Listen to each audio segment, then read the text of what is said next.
Well, hello and welcome once again to the DCL Podcast, where we're inviting you to sit back, relax, and we'll be on our way shortly.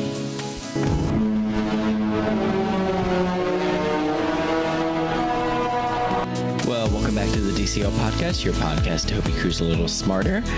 And I am joined by my lovely co-host, Christy. Christy, how are we today? I am well. I am not smarter than a fifth grader. Apparently not. Christy is having some homework troubles.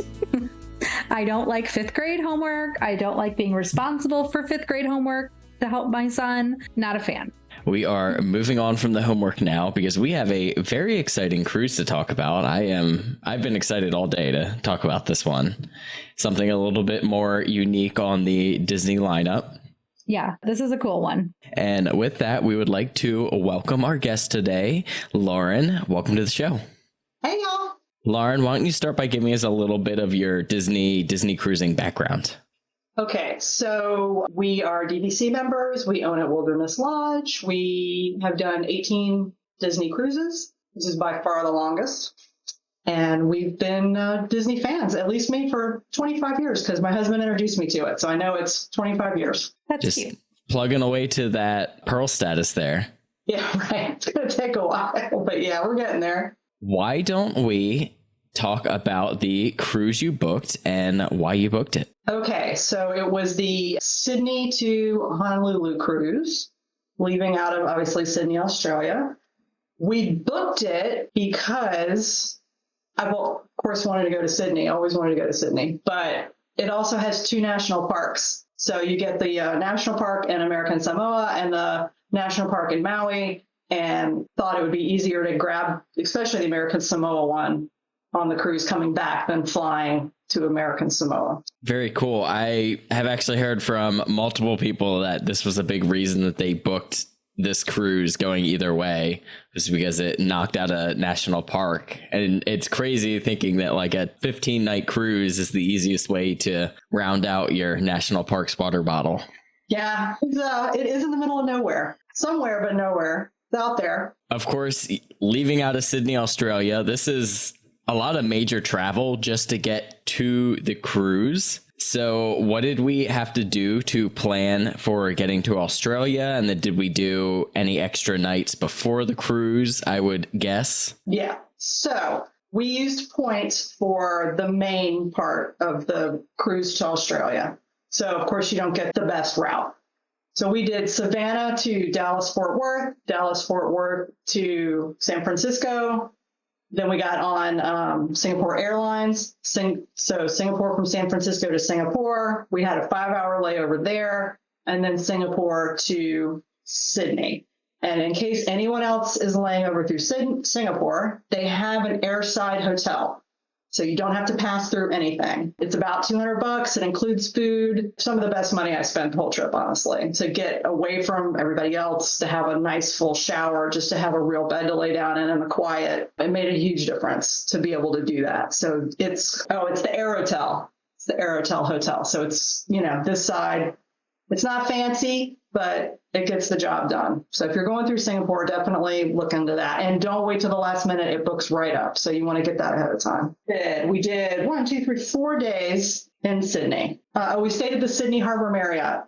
Perfect location. Loved it. You could see the Opera House right from the window. So we did the Tangaroa Zoo one day. We went sailing one day, which was perfect. We went to the Opera House, which is beige, and saw something called Gatsby at the Green Light, which was kind of burlesque, so not for anyone who's taking kids, but it was amazing. And we did the Blue Mountains tour, which is an all-day tour where they drive you up into Australia's one mountain range. If I had to pick one tour, and I really, really love sailing, so I really love that day sailing. But if I could only pick one thing, I would pick that Blue Mountains all-day tour because you get the mountains, obviously, but it stops by a wildlife center where they have all the Australian animals there. You can feed a kangaroo. If the kangaroo comes to you, you can give him some scratches. You can have your picture with a koala on a branch, like right behind you, and see all the Australian animals right there in a smaller, less chaotic way than the big Tangaroa Zoo. Not about the zoo. The zoo thing, I would say, is not very accessible if you have mobility. It's on a cliff. We did it the stupid way. They were like, you can either go take this bus up to the top and walk your way down, or you can just walk up. And we're like, we'll walk up. That was dumb. We never should have done that. I thought we were going to die. The animals are further back. The wildlife center, the animals are like, they're there. Like the kangaroo's like, did you bring food? We did it on an all-day tour. So you have to be someone that's willing to leave Sydney, and it's not, close per se. It was probably like an hour outside of town. Who did you book that through? Okay, so the Blue Mountains tour was through FJ Tours, to about $200 per person, but it covers everything except lunch. So they take you up to the mountains.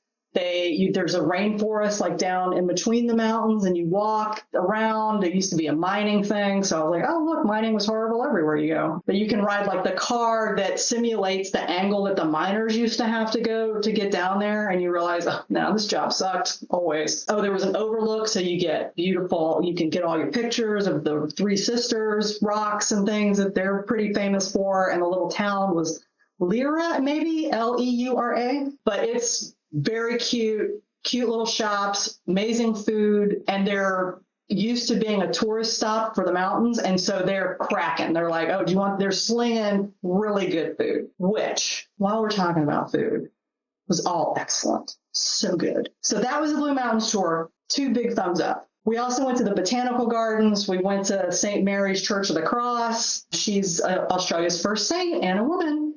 So that was really cool. We went to the Chinese Friendship Gardens, the Opera House, which just inside, plain square rooms. Who knew? I expected something. The sailing trip we took that I really want to give a plug to. Luxury sailing cruise on Sydney Harbor with lunch. It's through Viator.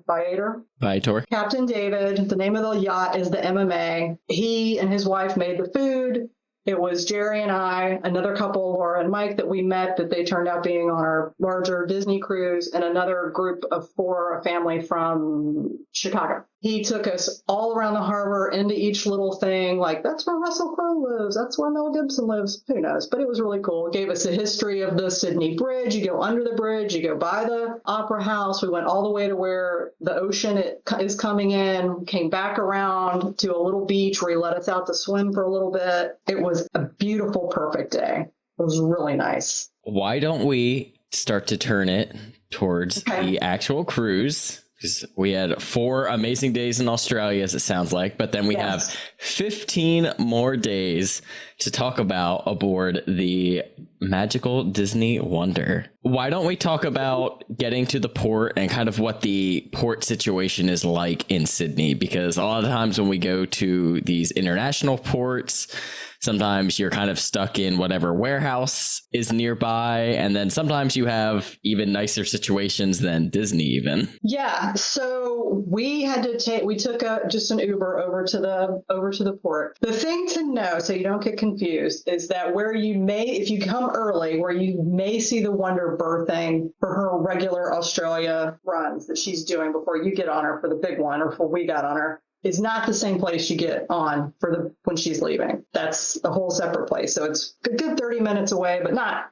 It's only because everything is water. You have to go around the water. Sort of like in Florida, everything's out of your way because there's a lake. So yeah, but it was industrial. It was super industrial. It's like the Uber driver is like, you think this is right? And we're like, yeah, it could be. Just keep driving and we'll see what happens. Have your boarding time. You get in line with the boarding time, just like with Canaveral. You get in line with your boarding time. When it's your time, they let a herd of you go in the check-in. Everything else really ran exactly like it runs at Port Canaveral. So that it was smooth, but it was not like Port Canaveral, I think, is really pretty. This was obviously an industrial place that they were slapped a couple Disney things up on and were getting you to crack on through. Any issues with the boarding process itself? It was really easy. Everybody was really nice. They seemed to know what they were doing, and they were, getting people through. I mean, there's always going to be like, you have to have a visa for Australia, but that's already checked, that kind of stuff. But I think some people who were bringing alcohol on, the Port Authority didn't quite know the policy or how about checking it or whatever. So there was some backup with that. So maybe if you're doing that, leave yourself some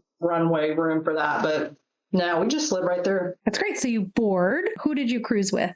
Oh, my husband, Jerry. It was the 2 of us. We made friends on sailing. So then we knew a couple people. But before, we did join the Facebook group. And that made a massive difference. So we tangentially knew a whole bunch of people. Christy, you'll be excited to know they ran a 5K on the Crossing the Equator Day. And they did, because it was February 22nd for the second time. So they did tutus. And so everybody wore tutus one day, that day. There was pajama day. They did palo. They did all the fish extenders you could ever have. They made a great t-shirt. It was better than the Disney t-shirt, for being honest. So yeah, definitely look out for the Facebook group. It's worth it. And if people are looking for their Facebook group, I always say just search the date, what ship, and usually you can find the group that way.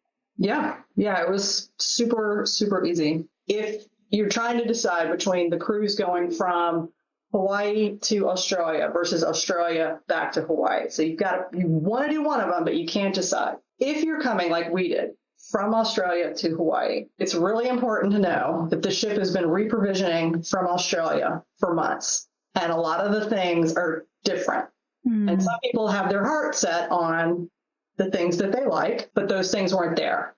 And so they were real sad. They did not have Mickey bars. They had Magnum bars, which I liked a lot. The consistency of the OJ is very thin, I guess, there. And they didn't have that. They didn't have the cranberry juice. They didn't have the right kind of bacon. They, I guess, have Canadian bacon, but not bacon. They didn't have any regular bacon. They ran out of Diet Coke, so that was almost a mutiny, I think, for some people. There were some beers. I'm not an alcohol drinker, so I wasn't really paying attention, except to know that, like, the beers that would be on tap would not be the beers that were on tap. So somebody would be like, oh, I want Blue Moon. And they're like, actually, that's not what's in there. And so, like, if you have your heart set on something specific, they're going to have that leaving from Hawaii to Australia. But by the time you're coming back, they're out. That, I think, for some people is a big consideration as to what they want to do. I liked it. And so, Christy, you'll appreciate, I don't have to deal with the gluten thing, but I do have stomach issues when we travel. Like, the longest cruise we'd done before this was an 8-day cruise to Bermuda, and I had gotten so sick during the 8 days that, like, I fasted for a couple of days. It's usually the cooking oil, I think, that does it, because I can't really eat out. You know, at Disney, we stay in a 1-bedroom, so I can cook 2 meals a day for myself. But because this ship had been reprovisioning in Australia, I went the whole time with no stomach issues at all. I was so relieved because I had already given myself the positive self-talk about, you know, if your stomach starts to get upset, it's fine. You just, you know, take a day off from eating, do a reset, drink a lot of water, you know, how you get your mind straight to have a good attitude. But no, nothing bothered me. And the food quality was really good. The tomatoes tasted like real tomatoes. The avocados were delicious. So, like, things I wouldn't normally get, like the caprese, because the tomatoes are usually kind of watery. So yeah, so then reprovisioning out of Australia didn't work for some people, but it did work for me. So I just wanted to mention that. Why don't we just keep rolling with food since we're already deep into the topic? It was so good. Yeah, we did. We had great servers. Noel and Lucy took great care of us. We ate at Palo dinner once, Palo brunch once. And then I mentioned we met some friends on the sailing ship. They had even a larger group of friends that you do these longer Disney cruises, and they set up a special Palo dinner with super fancy wine and special food and everything. And so we were lucky enough to be invited along for that. So yeah, we were really lucky. I'd never gotten to do something like that before. It was really nice. They had all the food that you're looking for. Like, they have the Persettes, an animator's palette. You know, they have the pirate menu that some people love and some people don't. They had the Arendelle menu one time. They called it a Hawaiian menu, I think, but it just seemed like food to me. I'm not sure why it was a Hawaiian menu. There wasn't a lot of pineapple or anything. I don't know. But yeah, it was good. It was all really good. Very tasty. Very happy. They did churro waffles a lot, which was a big deal. And if you're part of the Facebook group, the minute the first early bird spots those churro waffles, they're on there letting everybody know, don't miss them. They're out. The churro waffles, I want to say, was about every other day. They were really... So with all these days at sea, obviously you get a lot of cool, unique menus. You just hit on a couple. Was there one in particular that stood out for you that was like new or different? Not particularly. I'm, unfortunately, for anyone who's listening that's a foodie, I'm not particularly. I just want to eat and for it to be good. We started off so strong. We were going to train our servers right from the start. We were sharing dessert. Don't bring us extra food. We're on this very long cruise. We're not getting off of here gaining 50 pounds. Like, don't do it. And we shared a dessert, and we almost broke his heart. And by the end of it, we each had a dessert, and there's one in the middle. The people next to us, they got every dessert every night. They just wanted at every dessert every night. Oh, and this was interesting too. I'd never been on this. The ship was about, loose numbers, 1,600 people, 150 kids.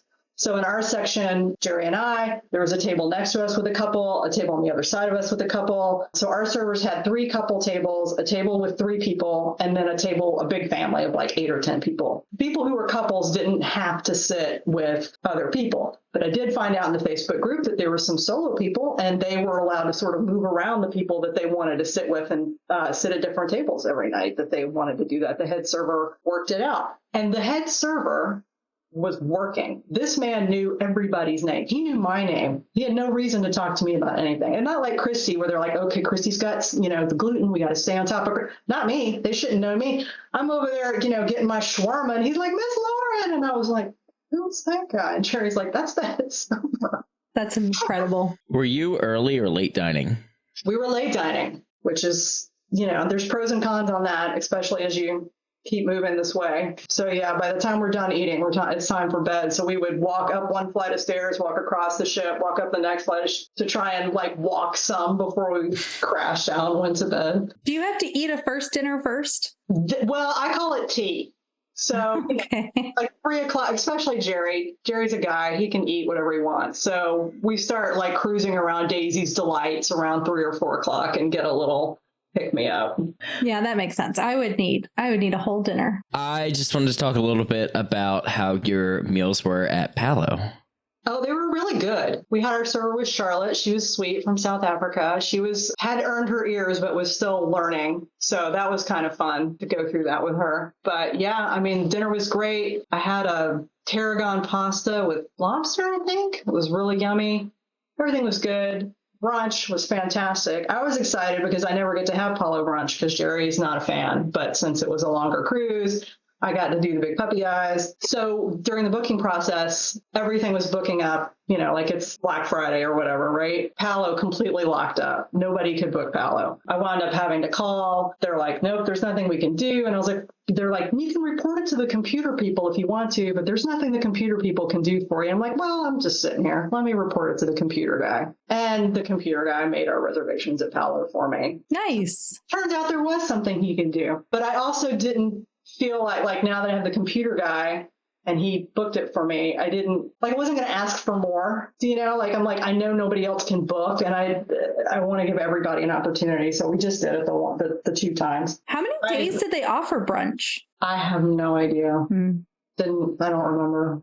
It wasn't every day, but I feel like it was a lot. What's a lot for that many days? But yeah, it was more. I had so many sea days. Are you adding in the extra? I counted that day twice. Okay. Don't forget that. Which is wild. Because you crossed the date line. Now right. Is your birthday really the day before, or now you've lived one day longer than everybody else? But you also lose a day. Oh yeah. You just get it back. We did get 30 days in February. We were that group. All right. So taking it back a little bit, what kind of stateroom did we book and what did we think of the room? Okay. So it was room 8576 on the starboard side, booked for us by our wonderful travel agent, Christy. It was a family veranda. It was amazing. I'm not sure that I've ever had the family veranda with that sort of extra space in between the sofa and the door before. I don't think I've had that before, but it was clutch for me because I try and do yoga every other day to keep myself going. And there was no room in the gym. They have yoga mats, but there was no room. There was a yoga class that you could sign up for, but it was 7-something in the morning, which just, I'm not doing anything that early. That space was perfect. I was able to get, yoga, and I could put my feet up against the glass to keep from sliding on the carpet. You could crack the door open and listen to the ocean. We spent so much time in our room, on our balcony, that we had never spent before. So because we were coming from Australia up to Hawaii, the sun comes up on the starboard side, but I don't care because I'm not up for that. By the time I'm ready to sit on my balcony, the sun is on port side. And so it was full shade for me the whole trip with a great breeze and the wind, the waves swooshing by. I was like, this is perfect. I sat out there more than I've ever sat on my cruise ship balcony ever before. It was so great. It was the best room. That sounds heavenly. Was it motion-y?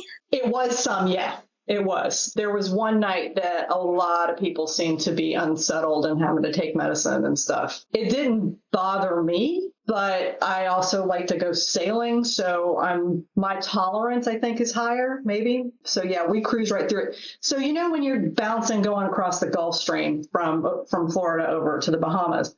So like if you just up that by, maybe times 3 for a couple of nights. We were bumping pretty good for a couple nights, but not crazy.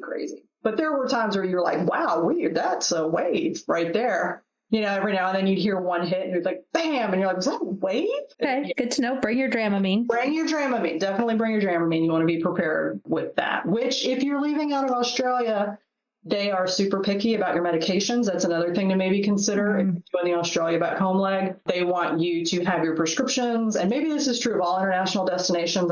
I've just never needed to travel with prescriptions before, and I did this time. So like they want your prescription like on the paper from your doctor and the medicine in the bottle. And I had to tell like 4 different people, like, because I put on the thing, that I was traveling with medicine. And then they're like, what do you have? What do you have? What do you have? I don't know what they were looking for. It wasn't what I had. So we've got 4 really unique ports to talk to. So why don't we turn it towards that? The first of them being Nume. Backing up to excursions as a whole, they sold out in a minute. Disney did not offer that many. I don't know if it's because the islands were very small. Maybe the pool wasn't offered to Disney, wasn't that large, or the pool that was signing up for them was huge. But I'm platinum, and even I was shut out almost immediately. And by the time they had them listed, there almost wasn't enough time to do good research to be like, okay, this is actually what I want to do, because they were very expensive. They were a lot. I don't remember the price points, but it was enough to where you're looking at it and you're like, hey, now that's getting into ouch territory just for a beach day. I want to say it was like $120 per person, maybe for a beach day that was half a day. And I'm like, that seems like a lot. So all of my excursions were booked outside of Disney. That's why we usually do it with Disney, but we couldn't. And then I carried our passports with us and a couple of credit cards. I'm like, if we get left, God forbid, it's not the end of the world. I have our passports. We'll catch up. We'll make it work. I'm not stressing this. It's going to be fine. So the first port was New Caledonia and Noumea. We booked through, I don't know how to pronounce it. It's lybai.com. We booked the country tour. It was about $30 per person. Our guide was Vivienne. She was about 90 years old. She was a hoot and a half. The drawback to this day, and why I don't necessarily feel like it was the best representation, is with Monday, and Monday is their day for everything to be closed. And so basically what this tour was for us is you get in the van with a great lady, tell them these great stories about how she met her husband in the 60s and they moved there. She was delightful. But it was them driving the van and being like, and there's this, and there's that, and there's this. You're not stopping, you're not taking it in. Their big thing that they're really proud of is their cultural center that they recently built and is beautiful. And I think it won some award, but it's Monday and it's closed. So she took us to this beautiful, sweet church, Church of Concepcion, that was their first church, the oldest church, very sweet little church. So we spent a little bit of time there, lit a candle for my mom. Then we drove up into the hills where everybody goes to get their water bottles filled. And she conveniently had all of her water bottles in the back of the van. And so we were all filling up her water bottles. So I was glad Jerry was there, just in case, she had some heavy stuff for him to move for. But yeah, I was joking with Jerry. I was like, are we just running her errands? We've gone to church and now we hit the spring. We've got everything. We got everything done. So she was great. I feel like I can't give the best recommendation just because it was a Monday and their big thing was the cultural center and it was closed. I don't know about their beach break stuff. I will say that there are not that many beaches available on this cruise as you think there would be. And so if you're someone who likes to go to the beach, that might be your day. Shockingly enough, there was no beach really anywhere near where you wanted to be in Fiji or American Samoa. So that might be your day for the beach. That is wild.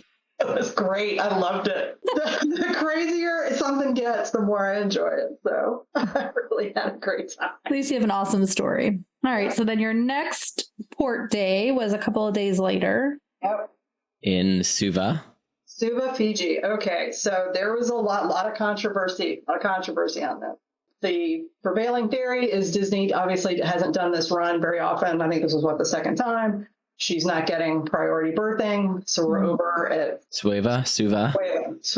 So she's over there, which is, I think, never any judgment from me. It's just maybe not where you want to birth. It's not just industrial. It is really industrial. You are in hardcore working Fiji. And so when people pull up and they think Fiji and overwater bungalows and beautiful water and white sandy, no, they don't have any of that. There's none of that. It is a working port surrounded by an industrial area.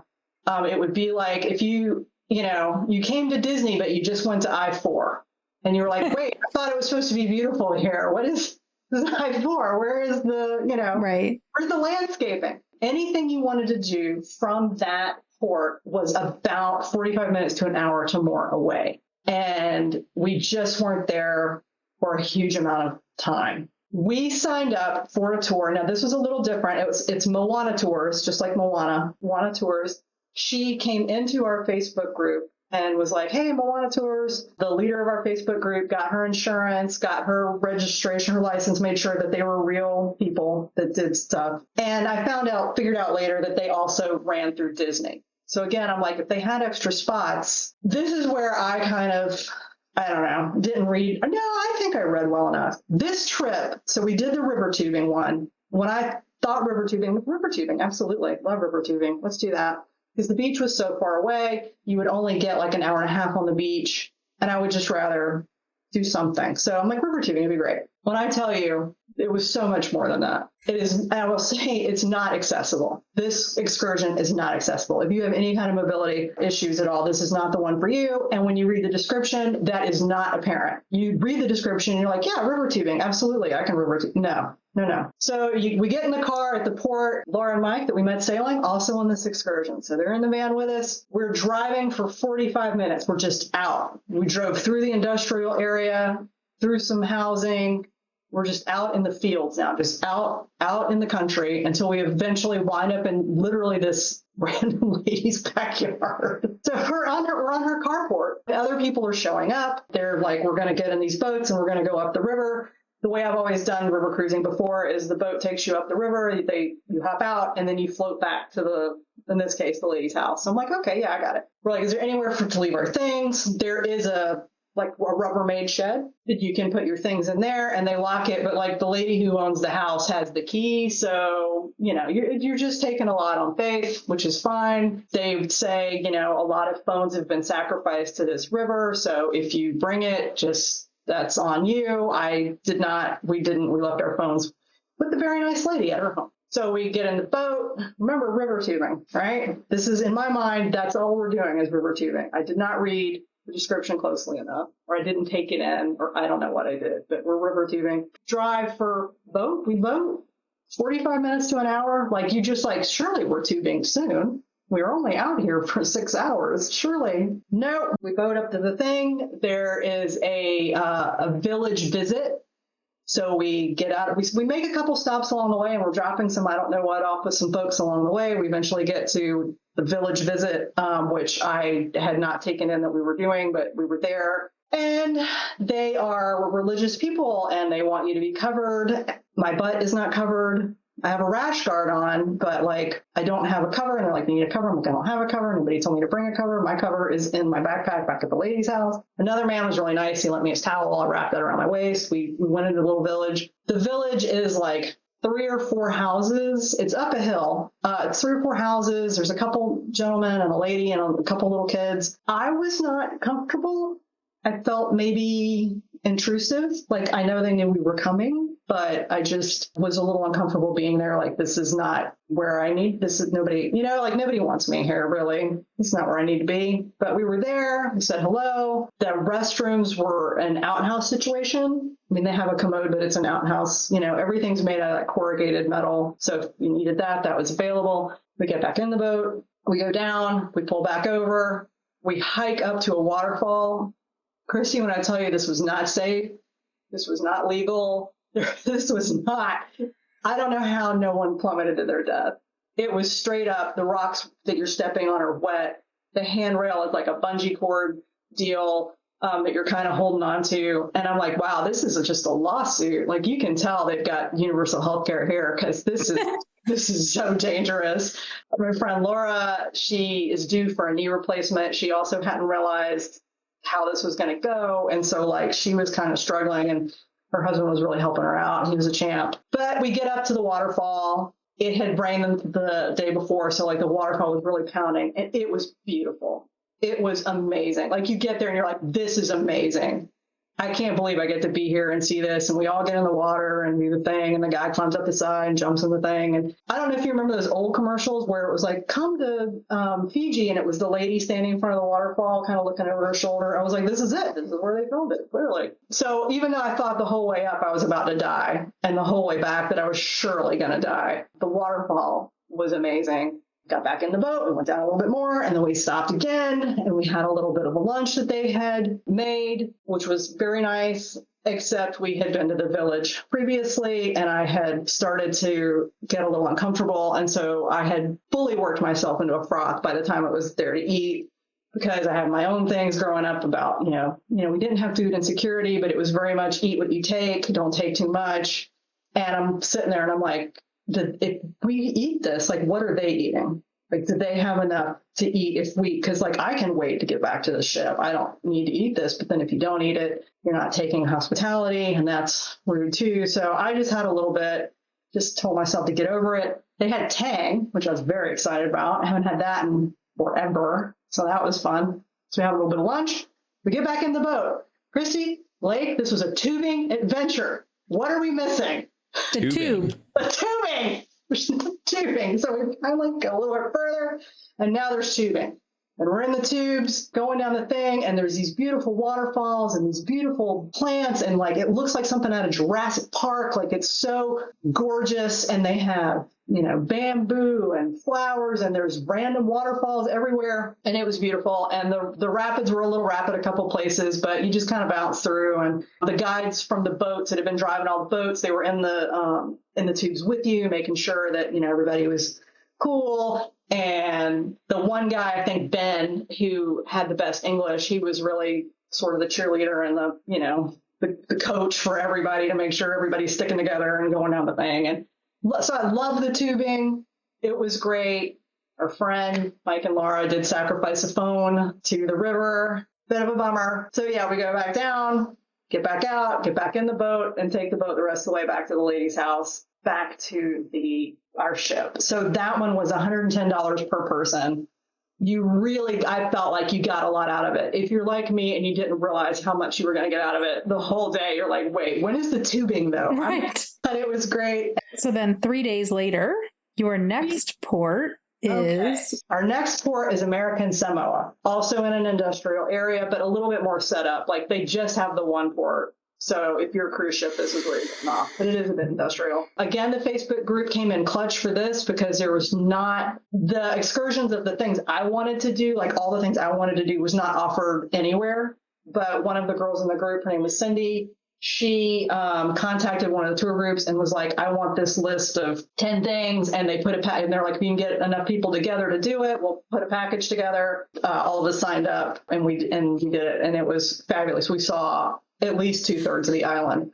But, I like me a colorful guide. And we had Gabrielle, and she was a hoot. So I wanted to plug the movie Next Goal Wins. It's on Disney Plus. It is about the American Samoa soccer team. And so, because you would look at it and you would think, I'm not interested in soccer or whatever. No, it doesn't matter. Because every crazy thing, when you watch that movie and you think, they don't do that. That's crazy. No, they do it. It's delightful. Like, one of the fun things that I enjoyed is they don't have bells there, because bells are expensive, and how are you going to get them there? But they have the natural gas, the big natural gas cans. And so when they need a bell, they bang the natural gas thing. And they call it curfew. And maybe they do use it for curfew, but they also use it as like a call to prayer. So they bang out, and they seem to be doing the, not all the ones for the Catholic ones, but like a couple of, like, I could tell from the time, I'm like, okay, this is, that. And so they would bang it out, and people would sort of take a minute to pray, like the whole island. It was great. The missionaries, they're very, very religious in American Samoa. So she showed us where the first missionary came ashore. His name was John Williams. They got a whole thing built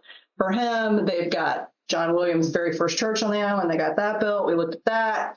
We went over to where they're building not a dock, but like a dock out into the ocean with a gazebo. Christy, again, you'll appreciate from a legal point of view that no one ever should have been allowed on this dock, but they just took the whole tour group out there as guys were actively working on it. And there's extension cords and a circular saw just laying there. And the guys are hanging off into the ocean. Like they're like on the other side of it doing stuff. I'm like, wow, not tied off at all. This is nothing bad's ever going to happen here.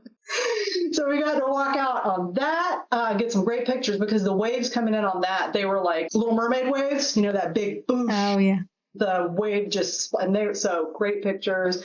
There's a great story that they have about a shark, I think it's a turtle and a shark, and how these ladies weren't taken care of by their family and then became a turtle and a shark and the whole thing. And so that was really cool. She brought us back around. She pointed, that's where the governor lives. And they're dicey on him. They don't know that they like him right now. I guess he's coming up on election. He's got some work to do. There's the McDonald's. That's where the government used to have the military base. And then we brought it around. We had a little lunch. That was good. So it says on the thing, and this is important because a lot of them say snorkeling at Flower Pot Rock, okay? And you think, great, I want to do that. What you need to know is when I think beach, I think like the stretch of beach and then the ocean. This is not that. This is the road. This is 2 feet to a straight drop of some rocks and the ocean. And so you have to maybe already have your bathing suit on, even though there were some super limber people who were able to do the like bath towel shuffle. They're just changing on the side of the road, and we're sort of inching. I'm inching because I'm prone to accident. I just inched down, and I didn't get all the way in because it was the middle of the day. I didn't want to be sticky for the rest of the day, and I just kind of dangled my feet. But people who did swim and brought their goggles and everything, they saw great fish. They saw dory fish, some cute little black ones. So they were very happy with, that part of it. And you get back out, you can have a little lunch. Then we headed to the other side of the island. We stopped off at the National Park Visitors Center. We all got our books stamped and our T-shirts bought and our souvenirs and all the things. There was a little movie showing how they make cloth out of bark, which was really cool. So I think maybe part of Moana's outfit, like the grassy part, like I was like, oh, that's maybe the inspiration for how they did that. That was really neat. So then we get back on the bus, and now we had picked up 2 extra people because they ran into it with their taxi driver. The taxi driver they said, was it $500 to take them back to the port? I mean, they could have walked for that amount of money. I don't know. They were being hustled some kind of way. Gabrielle felt very bad for them, as we all did. This is the funny part, because she's like, yeah, we just have 2 more stops if you want to ride with us. And so they got on with us. Those 2 stops were like 2 hours, and one of the hours you were praying the whole way. So, like, I don't know how excited they were by the end of it, or maybe they loved it. I have no idea. So we picked up 2 new people. American Samoa's big export is tuna. They do, I think, like the most tuna, the tuna with Charlie. So we drove past the tuna plant. It does not smell good. As Gabrielle says, it smells like money. So that's where people work. So then we went up into the national forest, which is up a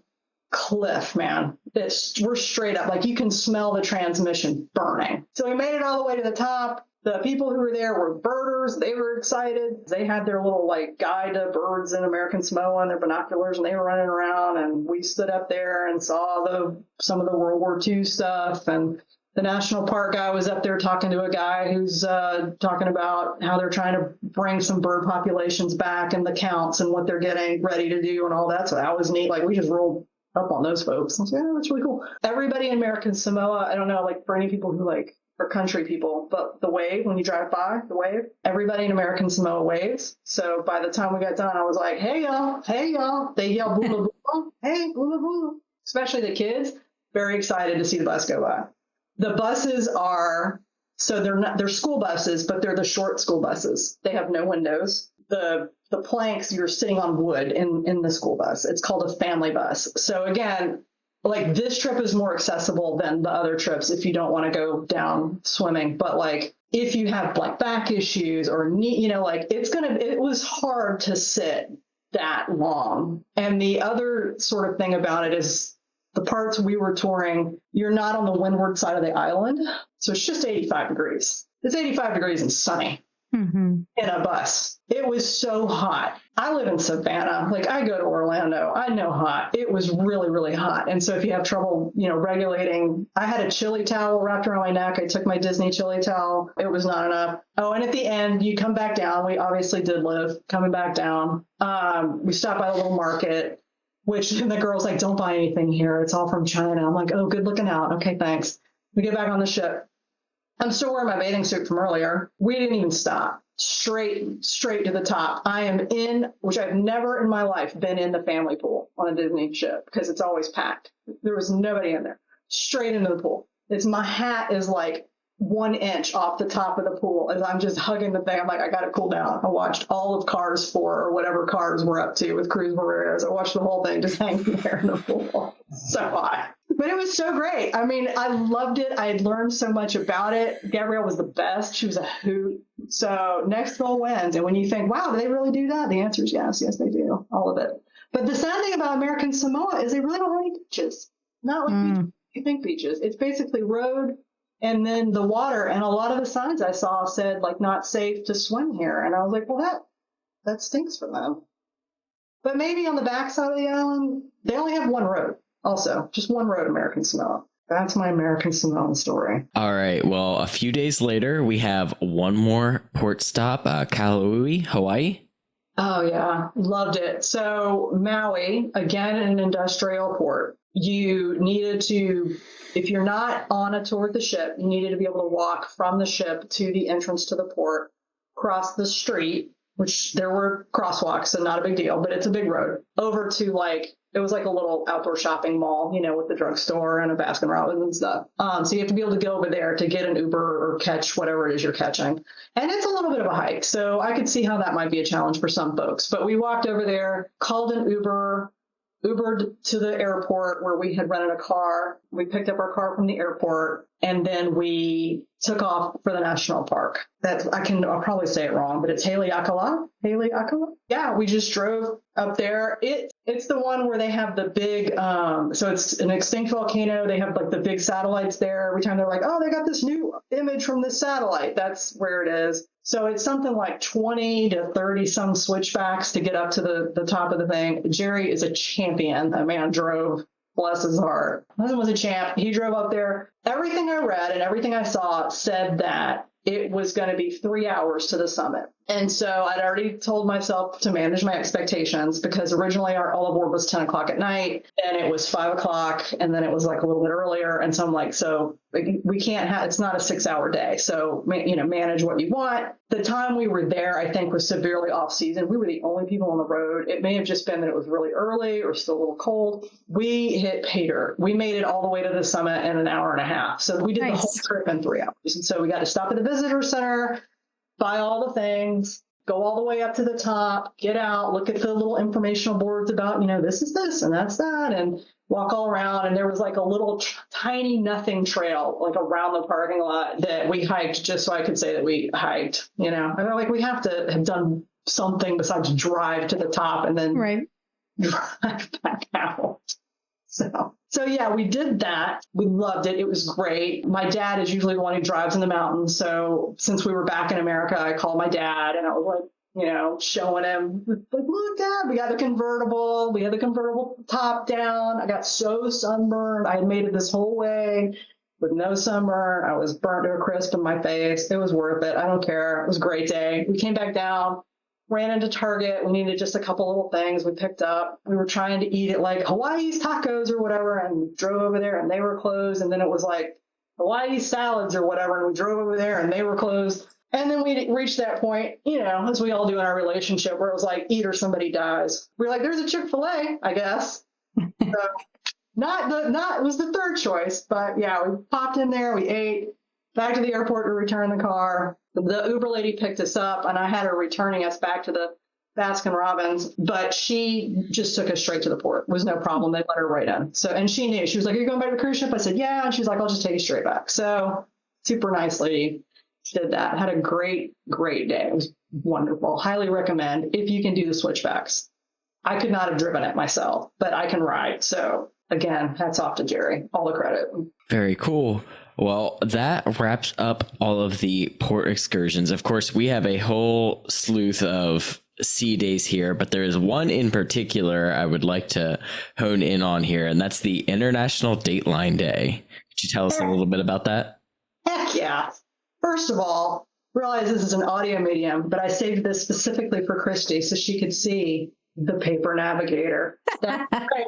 For day 2, we got a paper navigator right here. This thing going extinct. So the trouble was, because it was the 2 days that are exactly the same, the Disney computer system was not having it. Nothing for day 2 was loading until after midnight. And even then, still it wouldn't load for some people. People were flipping out all over the place. I'm like, just roll with it, man. It's cool. It's going to work out. It's going to be fine. Like, what are you really doing tomorrow anyway? So they had the paper navigators. The whole day is like equator trivia. They did the little jubilation up on the deck where you go from a polywog to a shellback where King Neptune comes and does the, they have some of the kids from the kids clubs and it's the pool and the whole thing. We got a drawing from Ducky. I just forgot his last name. Ducky, who does a lot of the lithographs. Oh, yeah. Williams, maybe? Ducky Williams. So we got that. It says magically crossing the equator aboard the Disney Wonder. So that, oh my God, so cool. Yeah, it's so cool. Love little stuff like that. So the whole day they're telling you, it's equator day. They keep telling you that the captain is slowing down because we were going to pass the equator at 2 a.m. or something like that. And so he's been slowing down, speeding up over the past couple of days to try and hit it when everybody's still awake. They're like, there's going to be a little bump. Don't worry. It'll be about 10 o'clock at night. Just, you just want to hop. Our cruise director kept doing a little hop. Just hop over it. It'll be fine. They're going to do a deck party. They do a countdown.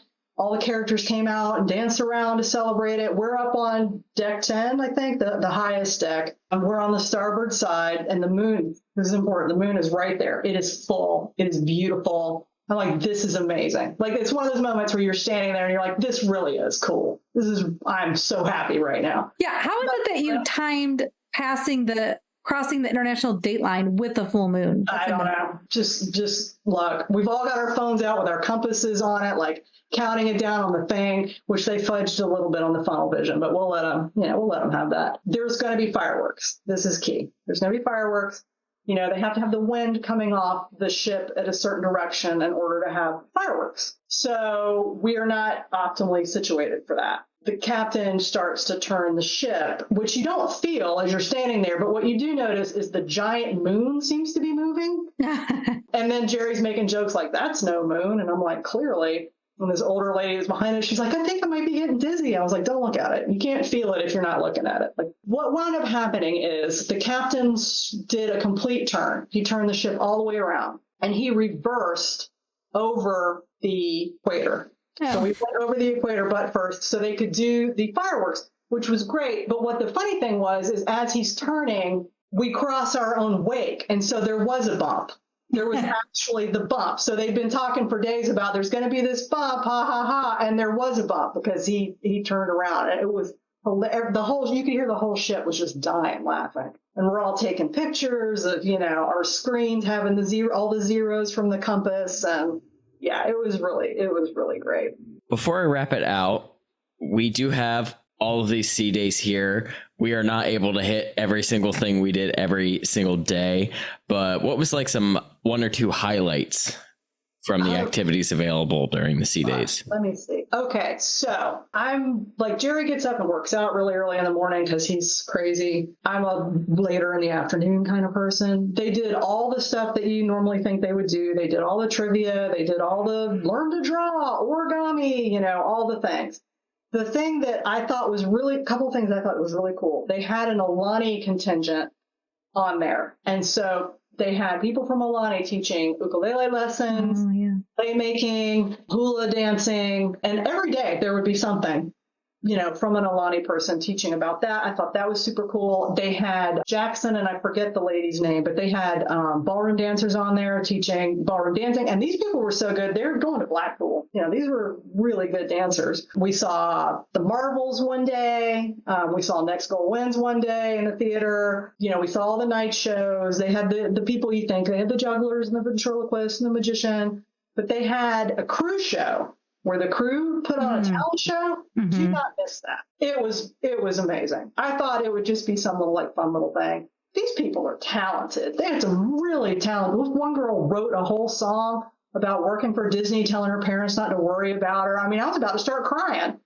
There was one fella that has taught himself the piano as he's been on board from an app on his phone, and he got up there and played. Jerry leaned over to me. He's like, he doesn't even have any music. Like, he's just playing that. And he just learned, because Jerry's very musically inclined. He brought his travel guitar. He practiced in the room and stuff. So, yeah, that was amazing. There was a lady, Katie Sanchez, every day he would give a talk about something. She did, don't hold me to this, 20, 30 years at Disney Institute. So she every day would either be talking about the next port or something to do with, like, she did a talk on Disney transportation one day. So it was just a fun way for like an hour to just go listen to, something and get some facts that maybe you forgot or remind you or whatever. So she was great. They had Barry Kiloha. She goes by Island Girl. Her show's called Island Girl. And she's already said on her Instagram, she's been rebooked on The Wonder. Don't miss her show. She is a Hawaiian girl, and she did a great little like variety singing act. Very, very talented. They had a guy, his name's Dale Walter Burridge. I don't know what the equivalent to Broadway is in Australia, but he had that big voice, that big, like, he sang Phantom of the Opera songs, he sang Les Miserables songs, he sang, really rich songs, and he was charming and great. And so he would do they would do the big show and the main thing at night, and then other nights they would have the little shows, and I think it's called Azure, I think. So yeah, I mean, great entertainment. All the entertainment was out of Australia and New Zealand for the most part, except for Bari. She was from Hawaii. But yeah, great. It was great. They showed the newest movie, Wish. They showed that one night. But that night was one of the nights where we'd been out all day on one of the excursions, and it was just like, well, we're just going to have to catch that at home.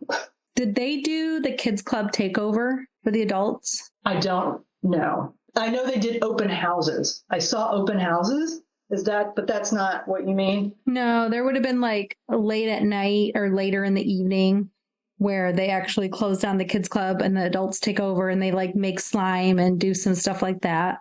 If they did, I missed it. Okay. That's okay. The part that I noticed with they had characters out steady all the time, but they had like couples that you can't always get together. Yes. Ian and Minnie together, Donald and Daisy together, Captain Hook and Mr. Smee together, all the like Mickey in the crowd. They did where you could have the whole that. They had, Tiana and Belle and, them out. I think Moana was out one day. So plenty of character love. The other fun thing I noticed was like on the Funnel Vision, they seem to have a lot of maybe movies they don't always show. Like a lot of Pixar movies were up on the Funnel Vision. So I enjoyed just watching that. And because it was more adults than kids, most of the adults, or a lot of the adults, were in Quiet Cove area. So you could get a nice lounger and watch a movie, and normally, all that's filled up. But yeah, it was great. Have a nice time sitting out there. The spa was really nice. The prices stayed the same, but if you bought a package, I think people were saying the package is where the deal was. So if you were a spa person, a bigger package, the more you buy, the cheaper. So it was like 20% off of like the big package. But for 2 weeks, people were,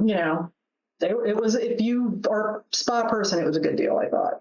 Unfortunately, your 15 nights at sea has to come to an end, and you stop in Honolulu. How was your disembarkation process? It was good. It was easy. And I forgot to tell you something that pertains to this. When we docked in Maui, we had to go through border control there. Before you could get off for your excursions, they gave you a time. You went to the big theater, you sat in rows, and then when they would take you by rows into Studio B, I think it's called, or it was called, and there was a border protection agent. All they were checking was your passport against your key to the world card. And so it went, sort of like riding Haunted Mansion, it went click, click, click, click, click. But it's a lot of people, and they had to do the crew first. But that means that when you get to Oahu, you're really just getting off the ship. We had flights at 2:00, so we were kind of bad. We went up to the Coke Cafe. Jerry got a coffee. Friends of ours were up there.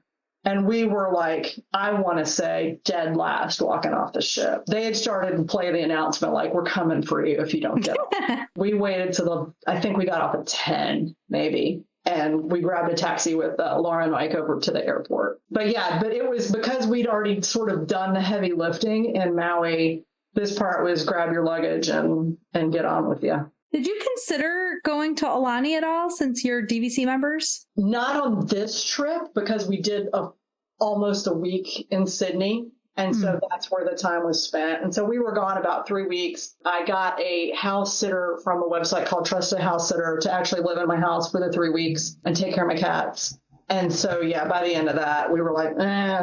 Also, it felt like 90% of the ship was doing that. Yeah. So that place was going to be busting at the seams. It was nice to see on the Facebook group, like, if you have a popcorn bucket, I guess at Aulani, you get free popcorn. And so other people on the ship that had bought the popcorn bucket for the cruise were like, does anybody want this popcorn bucket that's going to Aulani so they can get the popcorn because they can't take it home? Or like, we have a cooler bag. We don't need another cooler bag. So some, people who aren't up to the cooler bag level, would you like cool? So there was a lot of sort of swap meet stuff towards the end. Somebody building something out of the beads from the Mardi Gras show, and everybody's dropping the beads off. Somebody else is making a dress out of Pirate Night bandanas, and everybody's giving them Pirate Night bandanas. And I was like, it was fun to sort of find homes for your stuff after TV. Yeah, for sure. Before we take it out, I have just a couple last questions. First off, did you have any notable cast interactions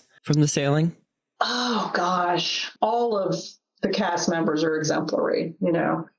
Our waitress and our server in Palos, Charlotte, she's from South Africa. We talked a lot with her about her leaving South Africa, and her son and her sister works in Palo on a different ship and all that kind of stuff. So she was a real sweetie. We learned, talked about planning a trip and what to see and when to go and all that kind of stuff. And then our dining team, Lucy and Noel, like Lucy was a sweet British girl. And so I was like bringing her the stamps from the national park that we went to in Maui, and somebody else brought her the stamp from the national park in American Samoa. So, they really they wanted, and they weren't as rushed off their feet either. So they had time to be like, hey, what'd you do? Like, what was the coolest part? When I come back, what do I need to do? So yeah, a lot of trip planning. It was fun. Very cool. Well, Lauren, after such an amazing sailing here, what is next for you? I don't know, and I have a future cruise certificate that Christy's holding on to for me, so I need to make a decision. Probably something in March, I think. We love a March sailing. Katie and I have done several of those now. Not too hot, not too cold. Usually good prices. Great. Yeah, you got to get it before the thing. Probably not hurricane season. A lot of good things. Well, Lauren, thanks again so much for coming on and sharing your 15-night South Pacific sailing. I would like to have 15 nights plus the travel time to do this cruise one day. Although I'm not sure I could handle all the time changes. It's not hard. It's 1 hour. It spreads out. The internet was great the whole time. So I was able to keep in contact, especially with my cat sitter, get pictures from her on WhatsApp. Like, oh, definitely. We really loved it. It was great. I can't say enough nice things about it. It was really great. The getting there kind of was horrible, but I was joking that it was like one of those things, after you get through it, you kind of start to forget about how bad it was. All the good things replace it. So it's worth it. Well, that sounds like a great place to take us out. Lauren, thank you again so much for coming on. And we will see y'all next time on the DCL Podcast. Bye, guys. Bye, everyone. Well, that's going to wrap up our show. Once again, we want to thank Lauren for coming on and sharing her time aboard the Disney Wonder as she made her way from Australia to Hawaii. If you're enjoying the show, we greatly appreciate you leaving us a 5-star review on Apple Podcasts. We would also like to thank our Patreons who make this show happen each and every week for us. You too can help support the show by joining our community by visiting patreon.com/DCL Podcast. Whether you are boarding a cruise, enjoying a trip to the parks, or adventuring outside of Disney, on behalf of myself, Christy, and Steve, we want to wish you smooth sailing and safe travels. And we'll see you next time on the DCL Podcast. The DCL Podcast is not affiliated with the Disney Cruise Line, Walt Disney Company, Adventures by Disney, or Run Disney. All of the opinions expressed on our shows are those of the hosts and the guests who appear on the show. If you have any questions about any of these products, please contact the Walt Disney Company.